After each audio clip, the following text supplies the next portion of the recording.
Hey, Avish, how the man? Hi, Sid. Good to see you again. Yeah, man, it's good to check you again as usual for the cricket and this delightful heat. So, how's things been for you in general? Another busy week, eh? It's really flown by. Been some very interesting matches that,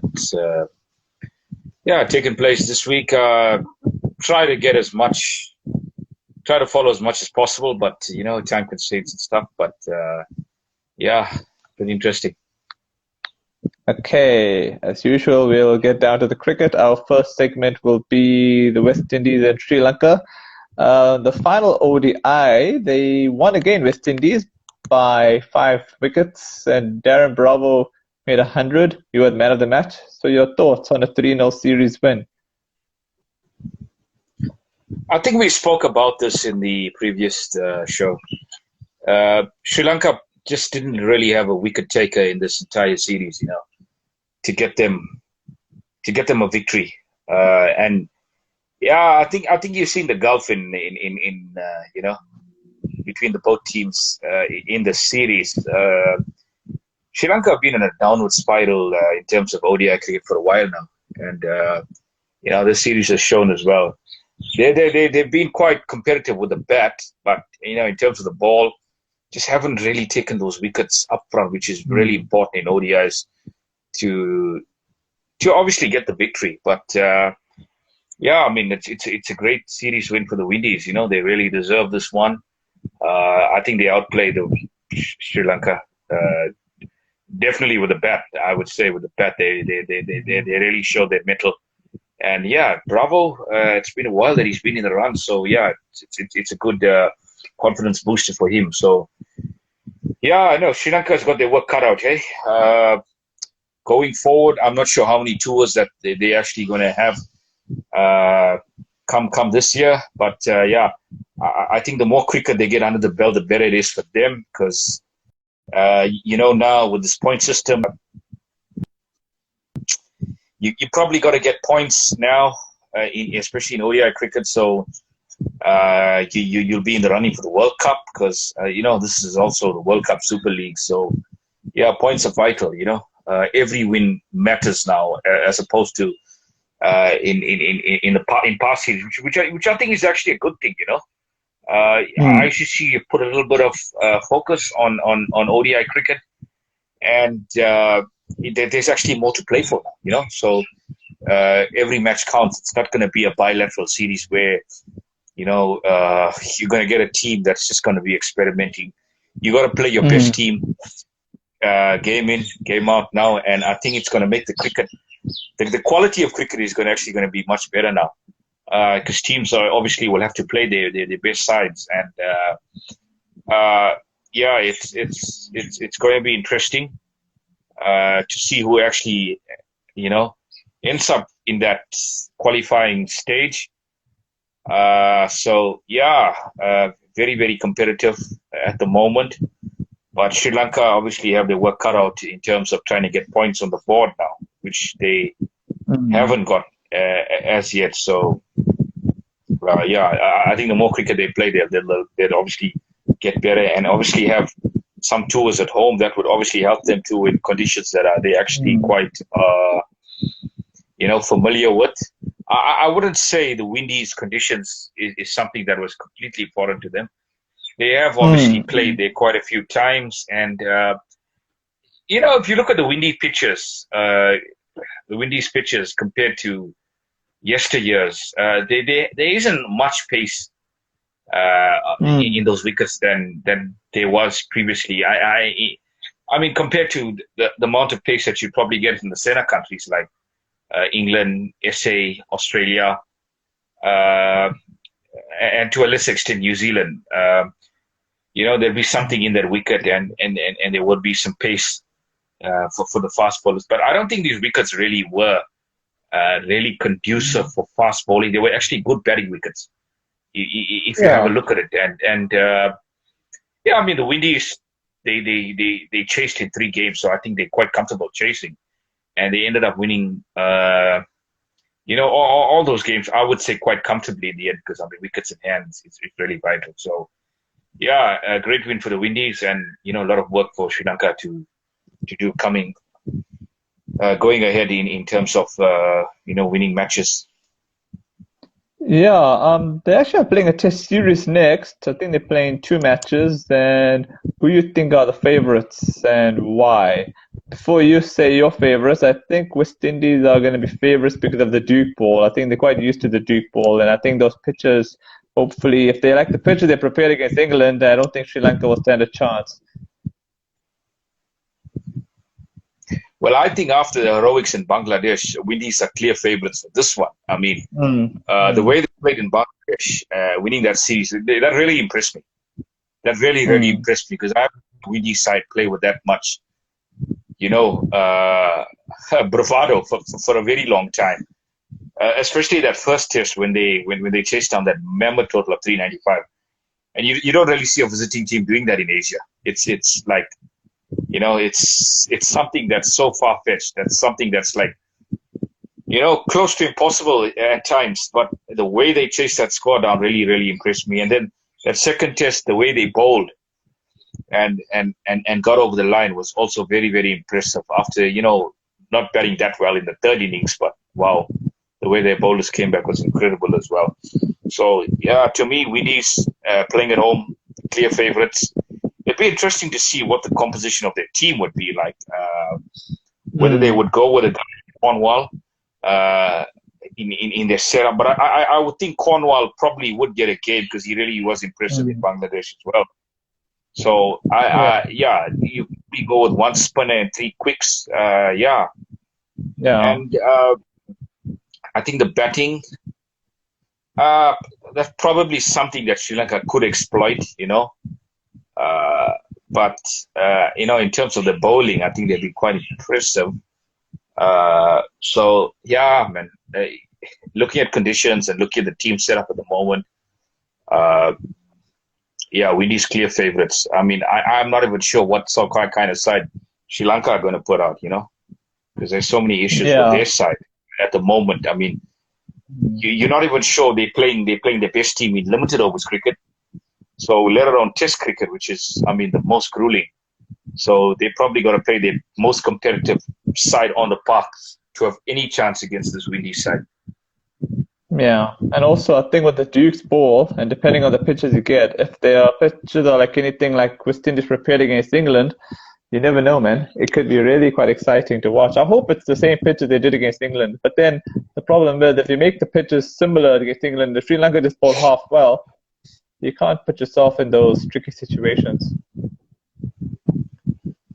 I guess as teams or probably as spectators, you don't really want a pitch that's really too much in favor of the bowlers. You want a good. I guess you want to see a good balance between bat and ball. But getting back to that, those pitches that they prepared in the England series, those were really spicy. Those were really, really spicy pitches, and England really struggled. I think there were some really low scores there, and what Windies achieved in that series was historic.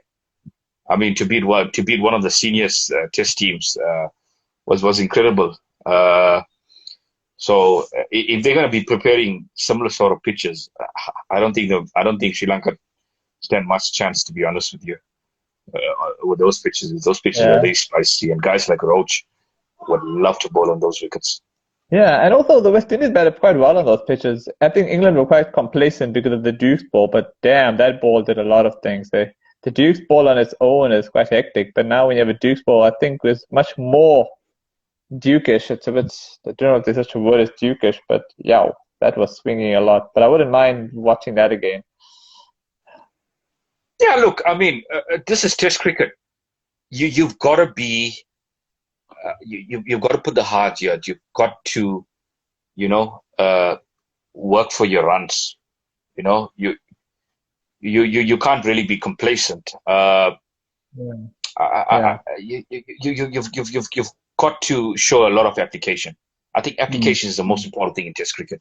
So I think Yeah. I think it was a lack of application from England as well, and the Windies showed Mm. how to actually bat in the cricket. So application is the key to winning any test match. The team that bats longer is going to win the test match, hands down. No, it doesn't matter what your team makeup is. You've got to occupy the wicket. You've got to occupy the crease for long periods to wear down the opposition, and batting becomes easier. Batting definitely becomes easier. I think with spin bowling is always testing you, throughout. But I think with fast bowling, you've got to show a lot of courage, and it does get a bit easier when the balls doesn't swing that much. It gets a little bit older.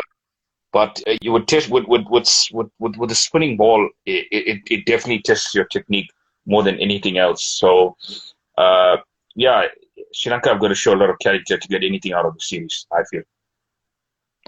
Okay, I think we've gotten that portion out of the way. So let's get into the India versus England for the T20. The series is deadlocked at 2-2. But before we get into the fifth preview of that match, let's just get into the second match, third match, fourth match. India won the second match here by 7 wickets, and Kishan was the man of the match. What were your thoughts on that one? First of all, I think it's been an awesome series so far. Two teams that are really, really evenly matched, and it's kind of been a seesaw in a way, because winning the first game quite comfortably, and then India, I think those selections, as you said, Kishan, what a great selection that was, and India really showed their strength in that second ODI. They really overpowered England and won quite comfortably. I think England would have been disappointed setting us, total of 160. I think they would have been about 85 runs short there of a good total. I think they got 25 runs. I'm not saying they would have won the game because India had it so impressively, but it would have given their bowlers a little bit more of a chance. But I think they didn't hit their straps with the ball, to be honest with you, from the beginning. They were too short. Really too many loose deliveries, and India really cashed in. Look, it was incredible the way Kohli especially paced that innings. This is a guy that enjoys chasing. He's got an incredible record when it comes to chases, especially in ODI cricket, and he just showed his strength there as well. It was a comfortable win for India at the end, and I'd say they totally outplayed England in all departments that game, restricting them to 165, and chasing that total down quite with much, with not much fuss, and I think it was 13 balls, 14 balls to spare, so that's quite comfortable in T20 cricket. So it was a comfortable win for them in the end. Yeah, for the third T20, England bounced back, won by 8 wickets. Josh Butler was the man of the match. So what are your thoughts on that one? Yeah, as I'm saying, it's a bit of a seesaw battle here. The team that actually, wins a toss, bowls first, and then restricts the side. But I don't think India batted too well in this game as well. I think they left too much to do in the end, and another great knock from Kohli. But 150 never going to be enough against England. 156, it's never going to be enough against England's side. They've just got too much of firepower down the order, and it just proved to be the end. And Butler, that was a great show. That was really an exhibition for Butler. Quite easily took the game away from India there. India really didn't bowl that well in this game as well. So it just go to show the seesaw sort of effect of the series in a way. Team batting first, not getting enough, and team batting second, winning quite comfortably. But it all changed in that fourth T20, I believe. Yes. That's where India actually got a substantial score Yeah, for once in a 185. season. Yeah, Hmm. and look at 185 and look at this England batting lineup. I actually thought England were actually going to make a good first at this, to be honest with you. Yeah, because of the And dew and all that. yeah, I Yeah. mean, with the dew factor, it's much more difficult to bat to actually defend second Eh, time. yeah, and yeah. Bowling second time around, defending is not easy as well on that wicket. And yeah, England, they gave it a good go there, to be honest with you. But I think the turning point was in that 15th, 16th over when they lost three quick wickets, and that just curtailed the chase. But for a large part of that game, England were well on course to getting over the line. But yeah, it was an Hmm. amazing spell, and credit to Pandya. I think he bowled beautifully there in that game. I mean, 4 overs for 16 runs and two scalps. That's amazing figures in T20s. You don't see that every day. I mean, I think Rashid's got the best figures in T20s. Rashid Khan. But for a quick bowler, that's amazing. That's an amazing return. And India batting first. Surya Kumar Sky. That's the guy that I wanted in the Yeah. team, and he finally got Yeah. his chance. And what incredible innings he played! 57 of 32. I think just set up a quite a competitive score, Yes. and it turned out to be a Yeah. match-winning score for India. So yeah, but I would have thought England at the halfway mark they wouldn't have been too uh, I don't know, I wouldn't have been too Upset. upset with conceding 185, but Hmm. yeah, I think they just lost it at the end. Uh, Yeah. Probably a bit I don't know, too many try to play too many expansive shots. I would feel, especially Stokes and Morgan. Stokes is well set. Stokes is well set for a big one, and I think him getting the smudges open the door for India, and yeah, fantastic bowling from Pandya, and also Thakur bowled quite well as well, and yeah, it sets us up for a very very spicy decider today. So yeah, wow, what a series! Real seesaw battle. Yeah, Michael Vaughan said that India were the favorites because they've won both ways, chasing and now defending. So, do you concur with Mr. Vaughan, as they call him, the pitch doctor? Well, getting back to Vaughan, I don't think he's got much predictions right so far. Starting with that series in Australia, hasn't got much right. But I would have to agree with him on this one, slightly in India's favor, because Yeah. they won the toss Hmm. and they defended the score, which actually wasn't seen in the series for the first three games. However, England would also be quite motivated. And Hmm. I think we've got to remember as well, no matter what the result is of the series, it doesn't really indicate that, either England or India are going to be, found wanting in that World Cup, So I think they're really going to be teams to watch in the World Cup. So Hmm. it's going to be a good, fascinating encounter. But I think whoever loses, it's not going to be the end of the world, Hmm. there's still enough time to get your combinations right for that World Cup. But I think a guy like Morgan will probably want to get some runs under his belt as captain, and yeah, I think England's batting is looking quite strong at the moment. Uh, with Roy and Bears, Roy and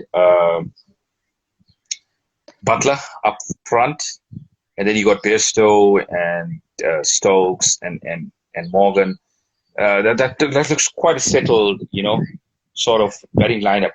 And I think if India, the question mark is with KL Rahul's form. He hasn't had a good series at all. This could be the game where he can fire, but it remains to be seen. I'm not sure if they probably want to drop him for this game and probably give someone else a go. That's Hmm. going to be a bit of a point. I think that's down to the management and Kohli to decide. but I feel probably it wouldn't be a bad idea to give someone else a go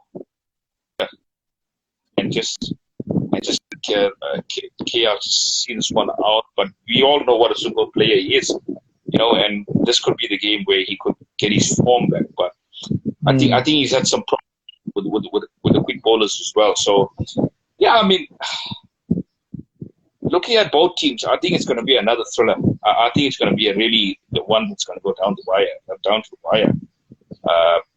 It really doesn't matter who actually wins the toss, batting or bowling. I think both teams are going to be quite motivated to win this game and win the series, because I think both teams haven't lost a series in a while now, T20 series. So yeah, quite records. But yeah, I think India just on home ground and stuff. But I know really home ground advantage doesn't really count for much in T20 cricket, and judging by the series as well. But yeah, I think India, they've probably got. You've seen the depth. You've seen the depth in the series, so they can bring a player on and he can make a statement and contribute to the team's cause. So yeah, it's going to be a close one, eh? Yeah, but I think India slight favorites for this fifth one. Yeah, before we wrap up, I was just thinking, like, if KL Rahul doesn't play, you would play Kishan, right?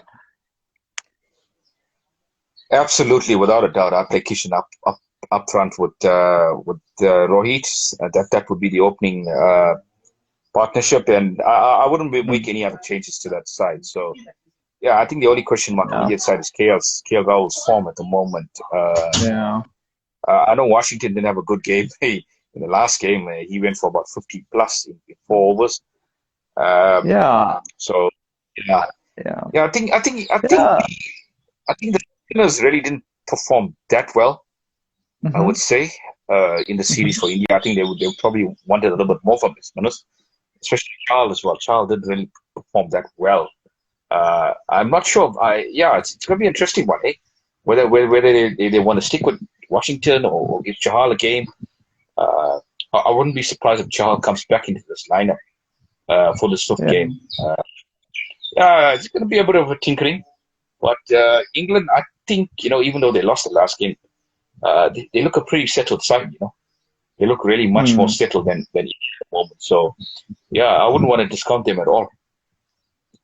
Yeah, but I don't want to sound controversial because England have deserved their wins. But I feel that if you look at the two things that have gone for England, one is that India hasn't really played their best bowlers, such as Bumrah and also Jadeja hasn't been there. And also, if you looked at the pitches that have been on display, they've been more on the western side, so much bounce.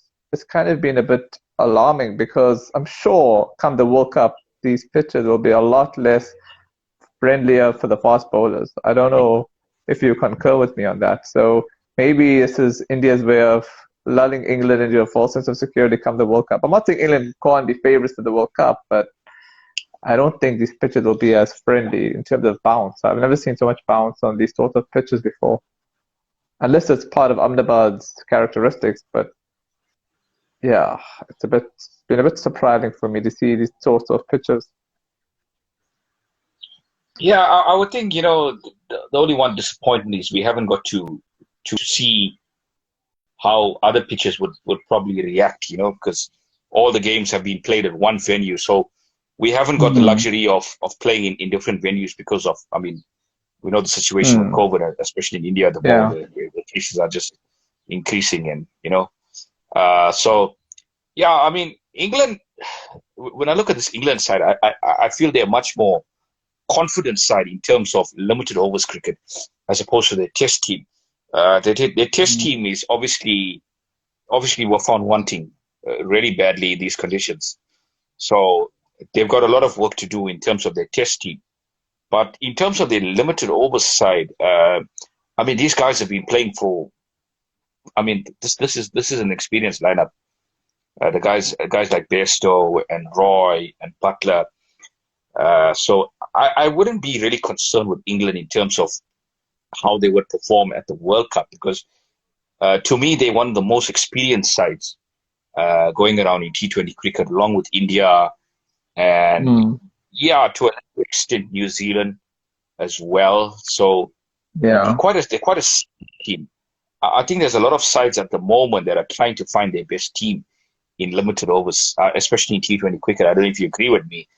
And I think England are one of those teams that are quite settled in terms of their Yeah. line, which is a good thing. Yeah. So I don't think So, I don't think it's going to mm, be an issue in terms of their World Cup form. But yeah, getting back to the World Cup, I mean, as I said, any team can beat anybody on their day. That's the beauty yeah. and that's the nature of T20 cricket. And you're going to have much more lower scores, I would feel, much more Mhm. lower scores, because there is going to Mm, be a lot of pressure in those games. Every game is going to be a mm, pressure cooker. So yeah, yeah.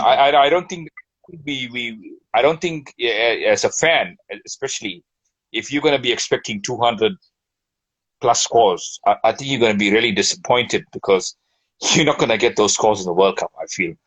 I think a score Yeah. like 150, 60, as I said, it's going to be a score that's going to be difficult to chase. It's going to be a defendable score in those games. And also, it depends on the types of pitches that get prepared because these pitches have been quite bouncy for some reason. And then also, the dew is quite hectic. So, hopefully, I mean, I know they won't do it, but maybe if they do all the games as day games, but in the World Cup would take too long. Hence, you are going to get dew playing a factor. So, but then I guess that's how the cookie crumbles with these things. Yeah, and that is why I also feel a team like Pakistan, they're a bit of a dark horse here in terms of the World Cup, because I Yes. think they've got quite a few options as well, especially in the spin department. So that's going to help them quite a bit Yeah. in World Cup. I think a team that's going to be lacking probably two spinners is going to be struggling. So, and I think most teams would probably want to go in with two spinners, Hmm. two or three if you can, because Yeah. yeah, spinner is going to be in this World Cup big time, much more than fast bowling. Okay. So I guess we'll shall be watching today and Absolutely, I know that I know I shouldn't be biased, but I will be hoping for an Indian win today, but whoever wins wins. absolutely, it's going to be a humdinger, really close game. All right. Thanks so much for your time, my friend. Thanks, Sid. Chat to you soon. Cheers.